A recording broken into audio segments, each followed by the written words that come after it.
tem que vir filho. Não, ele é marido do seu filho. Assume isso. Entendeu como é que é?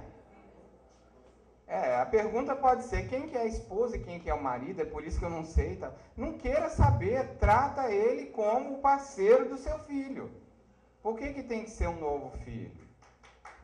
Tá certo? É óbvio isso, né? O importante é o respeito, o carinho e o amor. Tratar como novo filho não é muito educativo. É do tipo assim, que pena, né, que meu filho é homossexual, então eu vou te acolher. Pelo amor de Deus, os dois mandam bala lá entre eles e se amam. Não fica com pena não, que eles estão muito bem, obrigado, com certeza. Você que está precisando de juízo e tratamento.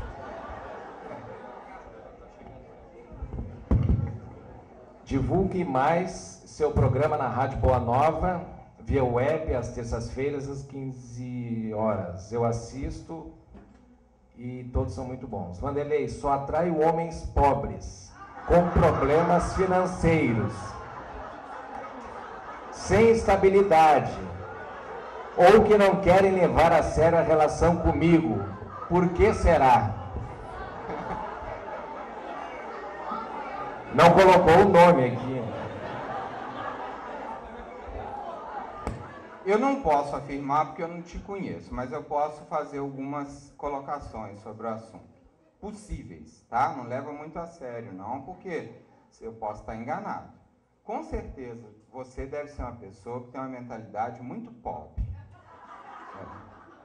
Você não lida bem com o dinheiro, com a beleza, com as coisas boas da vida, entendeu? Possivelmente, tudo que eu estou dizendo é cogitação, porque eu não te conheço. Estou falando do que eu conheço de ser humano, de terapeuta, né? Possivelmente você é uma pessoa que lida muito mal com o sexo e com a vaidade, com certeza. Porque pessoas que lidam bem com sexo e com a vaidade, cuidam do seu corpo, se sentem bem quando se arrumam, né? São pessoas que se arrumam não para despertar o interesse do outro, mas para sentir bem consigo próprias ou consigo próprio.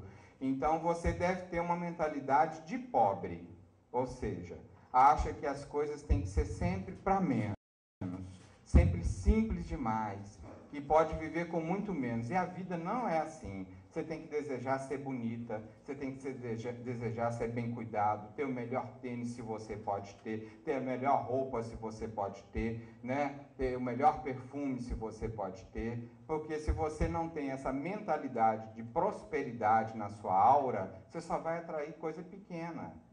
A mentalidade de prosperidade é uma mentalidade de uma pessoa que atrai coisas boas para ela, bons empregos, bons negócios, boas pessoas, né? Não quer dizer que nesse grupo não estejam pessoas simples, porque muitas pessoas simples são ótimas e que têm uma mentalidade de prosperidade fantástica. Então, o que deve acontecer com uma pessoa desse tipo é algo mais ou menos assim. Você atrai para você pessoas, permita-me a expressão, medíocres. Tão medíocres quanto é a sua mentalidade. Medíocre no sentido de estar para baixo da média. E nós espíritas temos que tomar muito cuidado com isso. Por quê? Existe um conceito no meio espírita, cultural, religioso, incrustado na mente de muitos espíritas, que humildade é você ser pobre. Eu sou uma pessoa muito simples. Eu tomo banho uma vez por semana. Sabe como é que é?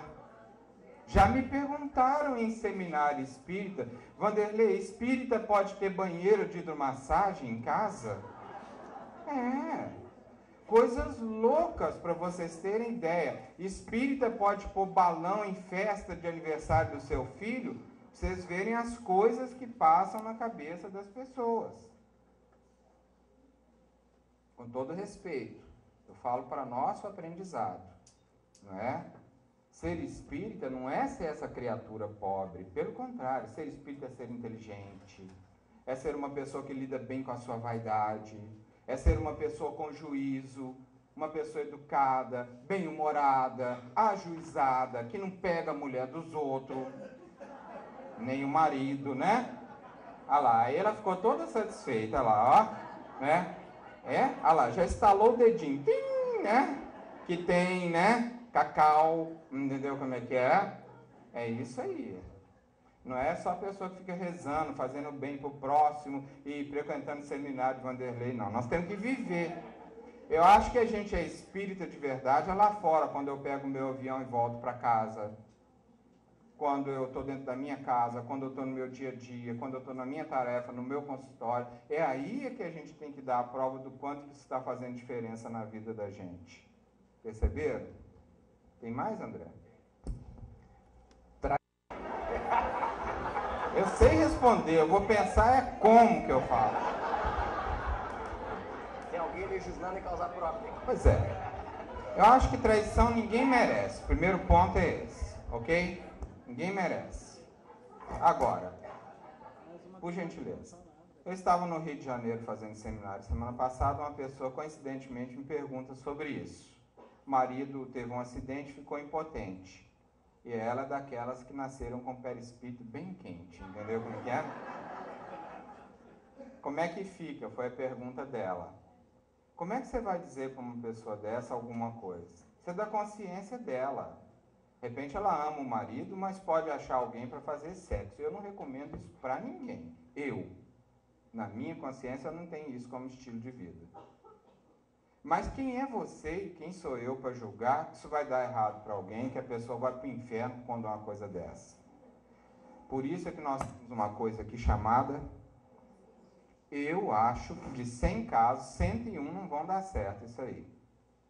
Mas quem somos nós, sabe?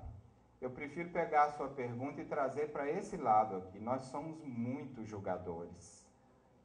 Muito julgadores do comportamento alheio. Quem somos nós para determinar isso? Sabe? Convivendo com os espíritos, eu tenho cada dia mais mudado o meu foco de entender o ser humano e a mim mesmo. Estou fazendo um esforço muito grande, não consigo sempre, para não julgar, porque algumas coisas os espíritos me surpreendem. Eu me lembro muito bem um episódio desse, do Humanizar, inclusive, que um expositor faltou, ele não quis ir mais e mandou uma carta me ofendendo muito, dizendo que não queria participar por isso. Fiquei muito magoado, muito chateado com aquilo e com raiva dele. Ele é uma pessoa que é um líder espírita atuante. Eu, quando entro nas minhas mágoas, nas minhas lutas, oro, peço a Jesus ajuda e sempre que possível algum amigo espiritual vem me dar o socorro, como é natural. E Dona Maria Modesta veio e me socorrer nesse momento, e eu perguntei, Dona Modesta, como é que pode uma coisa dessa? Uma criatura, ele foi irresponsável. E nem estou tão chateado com o que falou sobre mim, mas chateado com a falta de responsabilidade, com o compromisso. Nosso evento vai ter problema por conta disso. Como é que faz? O que a senhora pensa sobre isso? Ela virou para mim e falou assim, meu filho, nós amamos o fulano de tal expositor profundamente aqui na vida espiritual. Vê como é que é? Ele está de parabéns. Como é que é? Eles têm sempre uma didática diferente da nossa, né? Ele está de parabéns. Eu falei, mas o que a senhora quer me dizer com isso? Olha, essa criatura veio de um lugar tão complicado e ela me contou uma história tenebrosa dele, de onde que ele veio. Do mesmo lugar que eu vim, entendeu como é que é? E aí eu falei assim, é mesmo? É. Então hoje, ele está muito bem. Aqui no plano espiritual, nós todos estamos muito felizes com ele. Um deslize desse aí é de menos. Antes ele te mandava a carta e depois cortava seu pescoço. Melhorou muito.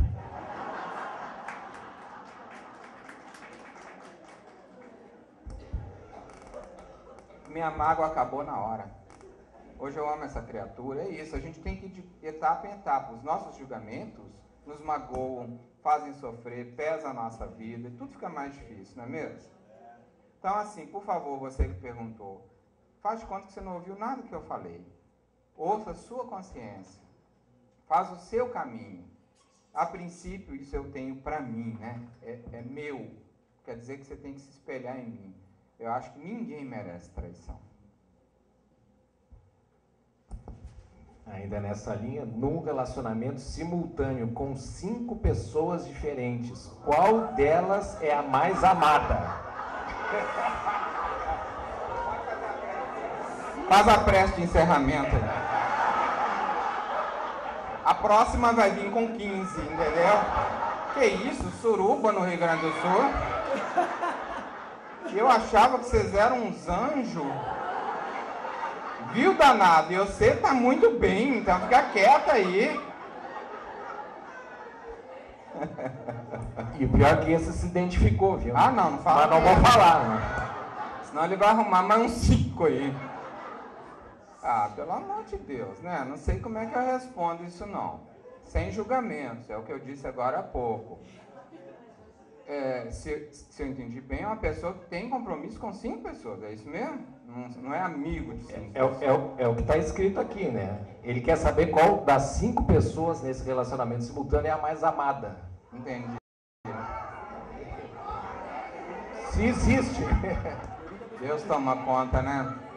Olha, com todo respeito à sua pergunta, porque eu acho que a gente brinca para poder tornar a coisa mais leve, mas com muito respeito, né? Eu acho que você vai descobrir isso. Eu não posso dizer nada para você, a não ser que te espera muita dor, graças a Deus. Entendeu? Porque é uma coisa realmente que não é aceitável na relação humana. E mesmo que um descubra o que está acontecendo com o outro, energeticamente você está criando um laço, uma teia para a sua vida de dores, de conflitos, de decepções, de desgaste, de doença, entendeu? De problemas, né, de ordem jurídica, uma hora dessa acaba aparecendo, e vai por aí afora. Então, assim, eu não tenho nenhuma recomendação para te dar, a não ser assim, crie juízo. Eu duvido muito que o amor passe por aí, mas também não duvido que ele possa passar. Mas tenha jeito, ninguém gosta disso, né? Hein? Pergunta.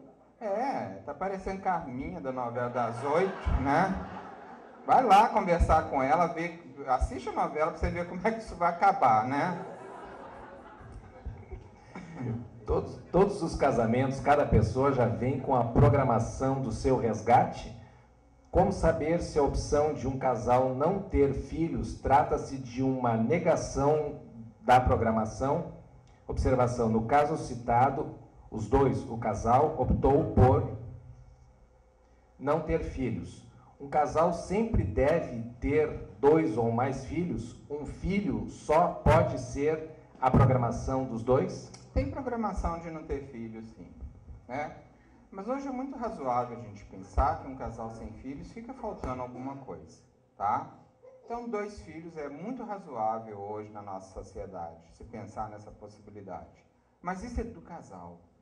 Eu posso garantir que existe programação para não ter, mas posso garantir que mais do que isto, a boa parcela dos casais não tem por egoísmo, porque não querem enfrentar os problemas, né? Porque ser pai e ser mãe não é fácil. É muito mais gostoso viajar para Paris, né? É muito mais gostoso.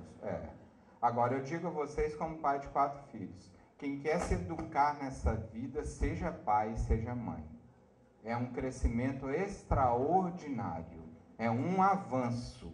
Sinceramente, acho que cada um tem o direito de fazer a sua escolha. Isso não tem nada de podre, nada de errado, nada de grave.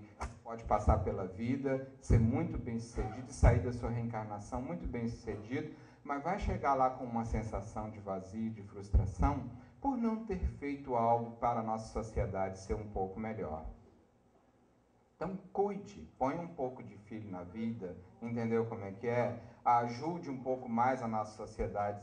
A vida não é só viajar e ter as melhores roupas. Ao contrário do que eu disse agora há pouco, é bom ter boas roupas, bom perfume, viajar, mas a vida não é só isso. Você vai viajar, vai gastar todo o seu dinheiro, vai poder fazer quantas viagens quer, ter as melhores roupas, comprar as melhores coisas, mas uma hora isso cansa também. Aí você quer outras coisas melhores e cansa mais.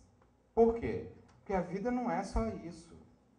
Passar por aqui como um viajante gastador, ou um viajante se divertindo. A vida também é encarar os problemas, de ter que levar uma criancinha de 3 anos para a escola. Vocês, mães, já não viveram essa experiência? Como é que é isso? Não é doloroso? Você ter que levar o filho para a escola, não é? Hein, Kathleen? Levar o filho para a escola não é doloroso? Né? Que idade está a sua criança? 6 anos, né? Então, não é doloroso? Você fica pensando, como é que está lá? Ah, isso é uma beleza para acabar com o egoísmo dessa juventude, entendeu? Tenha bastante filho, viu? Sua mãe tem filho, tem uma só, né? E ela viaja, não impede, né? Eu acho que hoje, com o mundo que nós estamos, fica bem mais fácil tudo. Eu não posso julgar, mas sinceramente eu me pergunto se não há um pouco de egoísmo num casal que não quer ter filho, né? Me pergunto isso, sabe? Um pouco ou até muito, né?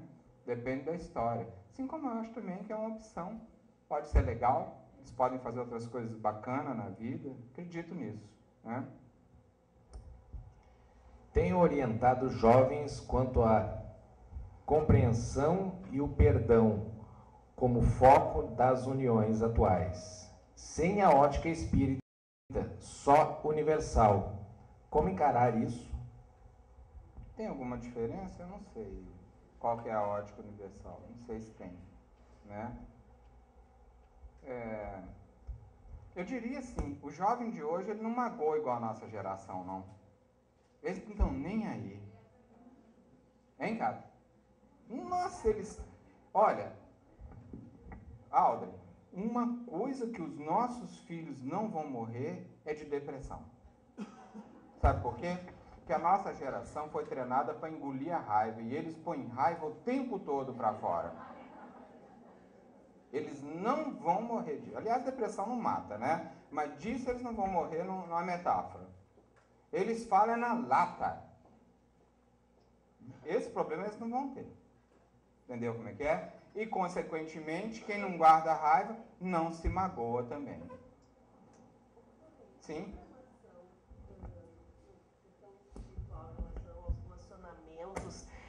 Devido à cultura dos países, porque como é que em outros países tem homens que têm um harém de mulheres? Sim. E isso está normal? Espiritualidade respeita o modelo social onde aqueles espíritos vão nascer. Tem a ver com a cultura. Igual o chinês lá. Está podendo ter filho, mas não. Espiritualidade quer reencarnar um bocado de gente. Com certeza não vão mais para a China. Entendeu? O governo estabeleceu normas, eles já sabem que lá vai ficar muito difícil pôr alguém na carne. Eles vão para outros lugares. Entendeu como é que é? A espiritualidade sabe muito bem disso, eles tomam em conta o nosso contexto social. Isso aí é tranquilo. Tem mais? Quais as consequências de alguém que sabe que o seu ciclo terminou dentro de um relacionamento e insiste em permanecer? Vai sofrer.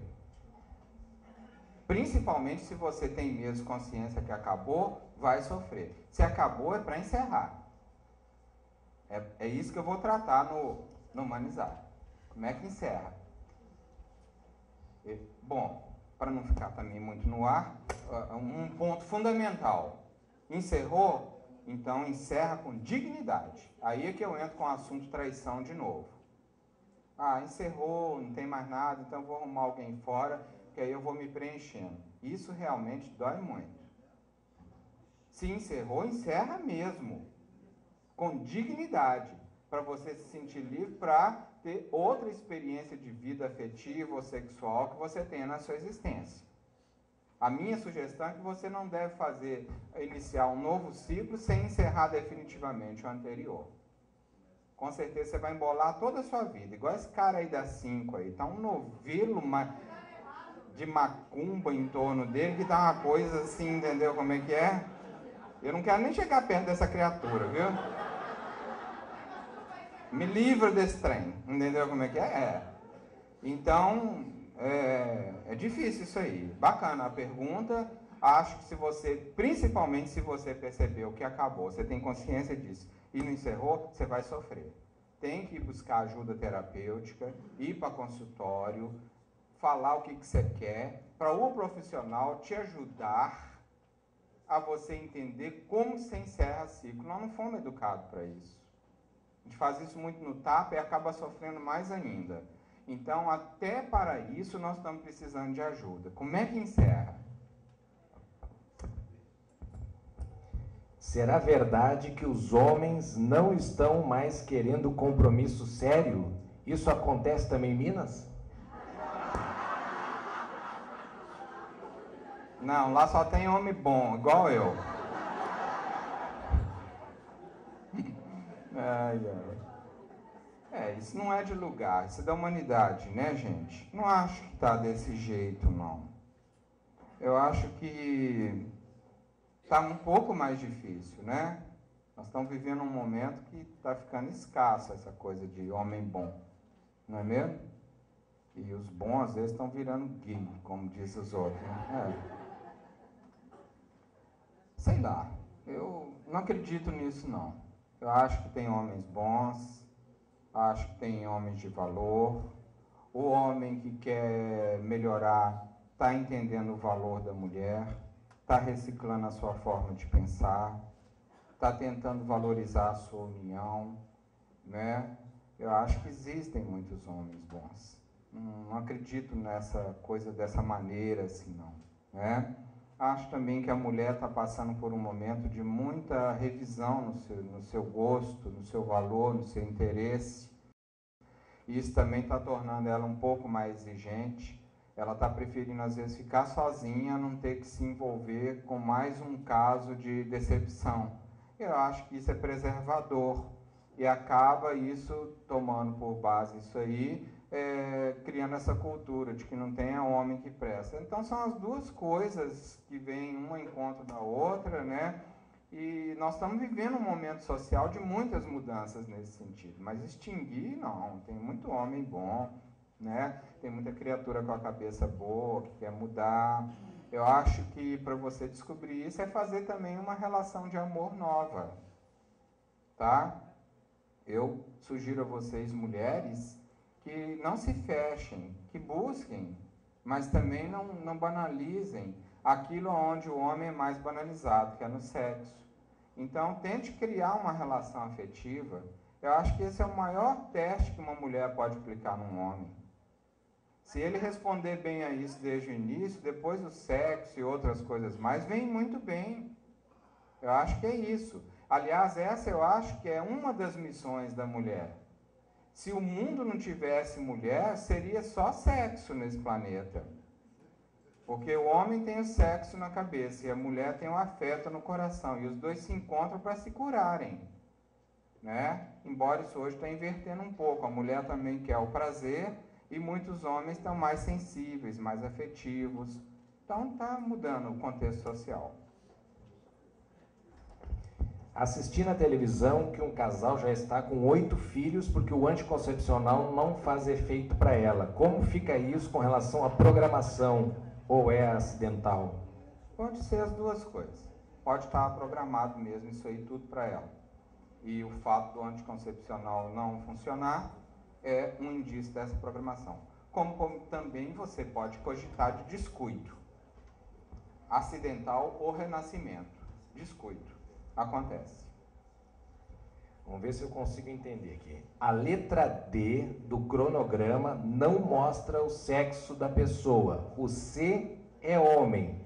E o D, se for homem mesmo, o C, que tem que ter os filhos 1 e 2, como fica a programação desses filhos?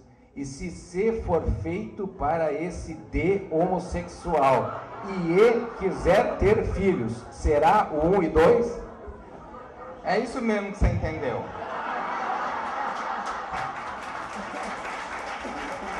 Nem eu que criei a sopa de letra entendi isso. Mas é uma pessoa que presta atenção, né? É alguém da matemática, com certeza. Para guardar com tanta, né? Legal. Eu realmente acho que o que você falou já está certo. De verdade. Legal. Como saber se o ciclo entre um casal já não se encerrou? Como saber? Ai, pergunta brava essa, hein? Tem jeito de dar receita geral disso. O que é um casamento? Pessoas que se amam, que se completam, que têm interesse de fazer coisas juntos. Quando essas coisas acabam, não sei, talvez o ciclo tenha encerrado, talvez. Né? Tem que olhar cada história, tem que saber de cada história, tem que conhecer os parceiros. Mas é mais ou menos por aí a dica. Né? Eu chamo de ciclo que se encerra aqueles casamentos que acabaram e as pessoas não assumem que acabaram. Elas estão juntas porque como é que vai falar com o pai? Como é que vai falar com a mãe? Como é que vai dividir os bens? Estão juntas por conta de coisas como essa. São indícios muito fortes que o ciclo já acabou, que o casamento já acabou. E a gente está ali sustentando uma coisa que às vezes não vai levar a lugar nenhum. Eu não sou incentivador de separações. A doutrina espírita propõe realmente uma coisa muito séria no casamento. Muito séria. Mas essa seriedade, ela passa por aí. Não por uma coisa de você estar aguentando alguém e como se isso fosse um ato heróico. Mas como uma coisa de você estar aprendendo ao lado de alguém e se libertando. Isso sim. Não como você carregando a dor de alguém que está ao seu lado, mas como você compartilhando experiências para resolver as dores de ambos. Então essa é uma proposta de seriedade do Espiritismo e do Evangelho. Eu acho que é isso que nós temos que atinar, tá? Pergunta, vamos lá. É real que estão nascendo crianças de rua para desorganizar a sociedade? De rua, não. Dentro de grandes mansões está cheio desses. Não é só na rua, não. Por quê? Isso é um preconceito. Vocês acham que um morador de rua tem mais poder do que as cachoeiras? Entenderam as cachoeiras aí? Acham? Um cachoeiro da vida tem muito mais poder destrutivo do que um morador de rua, não tem? Então, essas criaturas estão nascendo não é só nas ruas, não. Estão nascendo em grandes mansões. Estão nascendo em países super desenvolvidos. São grandes políticos com grande influência. São artistas com grande influência. São educadores com grande influência. Não é só no menino de rua, não. Talvez ali estejam os que têm menos poder de influência, porque os Fernandinho Beiramar da vida são marionetes de outras pessoas que nunca apareceram.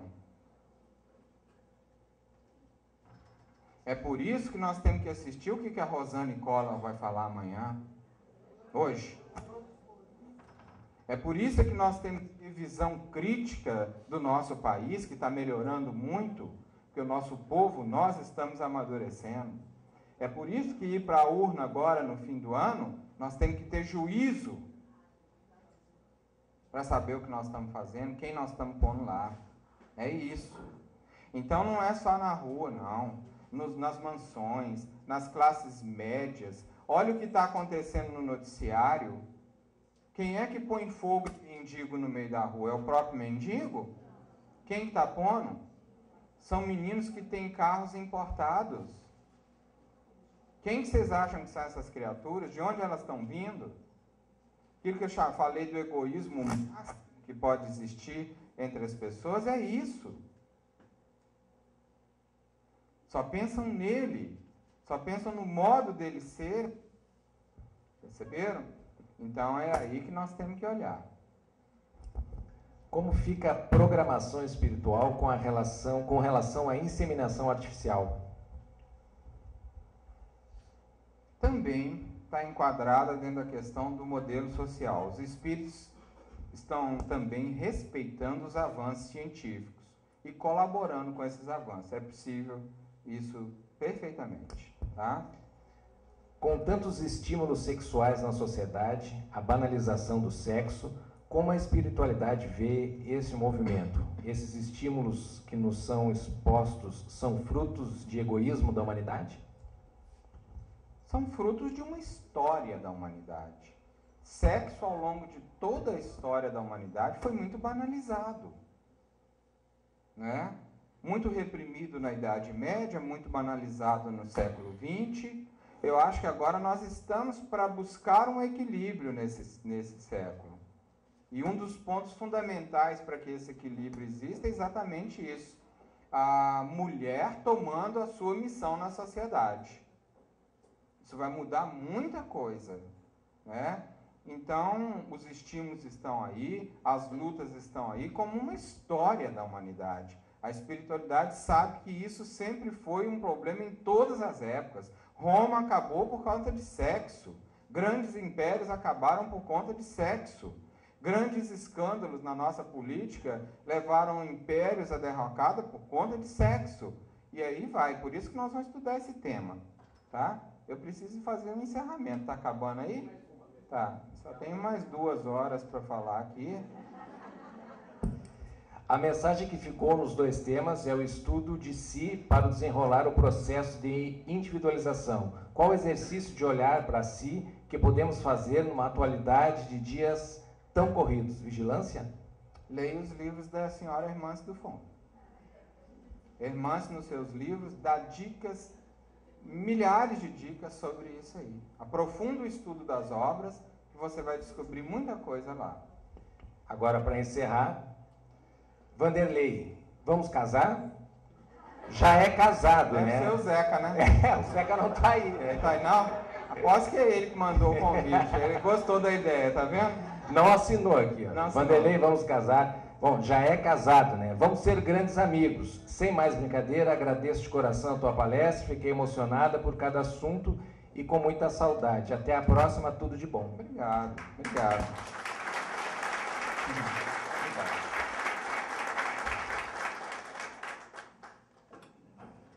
É o que nós vamos fazer lá no Humanizar, refletir sobre a responsabilidade do nosso comportamento na sexualidade. Uma pequena lista de alguns sintomas de um casamento que cura. Gosto, dialogar, expressão da sexualidade conectada com afeto, cultivo do respeito e do carinho sempre, a honestidade como tempero diário da relação, o uso da criatividade para socorrer um ao outro no contato com sua sombra, o incentivo à autonomia e aos talentos um do outro, comprometimento com o bem real um do outro, o repúdio resoluto a qualquer ação de manipulação ou agressão, o companheirismo perante a família e o lar, o amor como laço de elevação. Isso aí, ó, tá lá no meu blog, wanderleioliveira.blog.br, um artigo chamado Casamentos que Curam. Depois vocês podem ler lá, né? Aqui a ideia do quem ama, cuida, é simples assim, né? Entendeu? Ao cuidado, ó. Né? Cuidou não, ao que vira, né? Tá?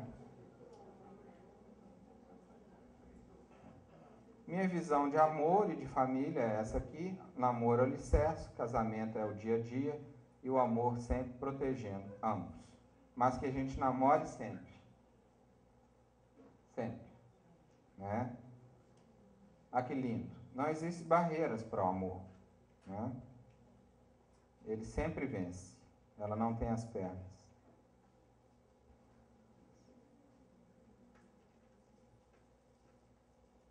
A guerra efetivamente flagela a humanidade, semeando dor e morticínio entre as nações. Entretanto, a afeição erradamente orientada através do compromisso escarnecido cobre o mundo de vítimas.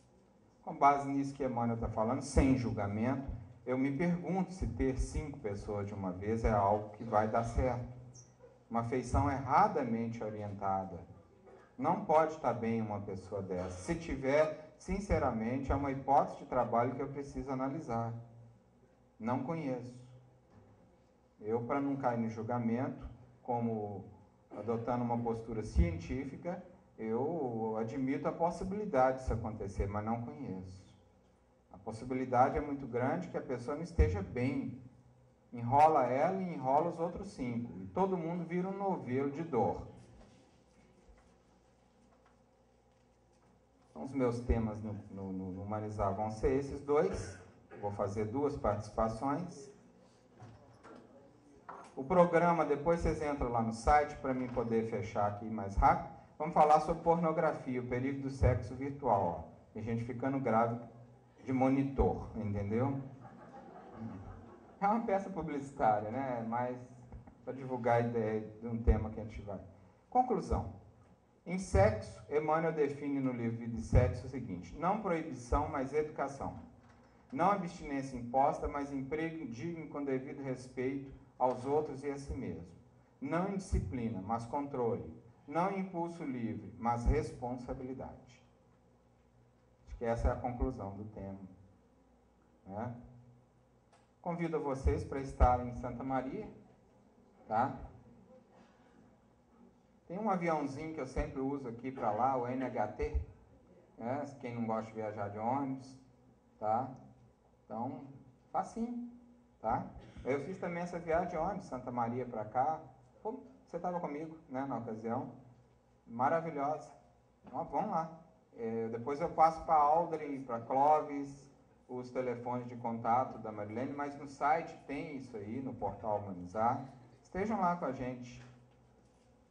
O nosso Humanizar Online, para você se inscrever, é só entrar neste portal humanizar.com.br, lá tem inscrição, para quem for, tem hotéis, pacotes, tudo, para você se informar. Vamos ter na sexta-feira, antecedendo o Humanizar, um mini curso com o Djalma Argolo, que é um espírita da Bahia, um dos pensadores mais lúcidos da atualidade, sobre o comportamento do espírita diante da liberdade sexual. Se você não for, pode fazer também esse curso online, tá? São vagas limitadas, ok? O Humanizar Online, você se inscreve aqui, ó, neste site, foi o que eu divulguei ontem, tá bom? E aqui o site da nossa Casa Espírita, em Belo Horizonte. Acho que era isso. Deixa eu ver se tem mais alguma coisa. Tá. Isso aqui é outra coisa. Então, pessoal, valeu. Foi muito bom, tá? E espero que tenha sido útil para vocês também. Acredito que essa nossa vinda aqui foi uma semente. Assim espero.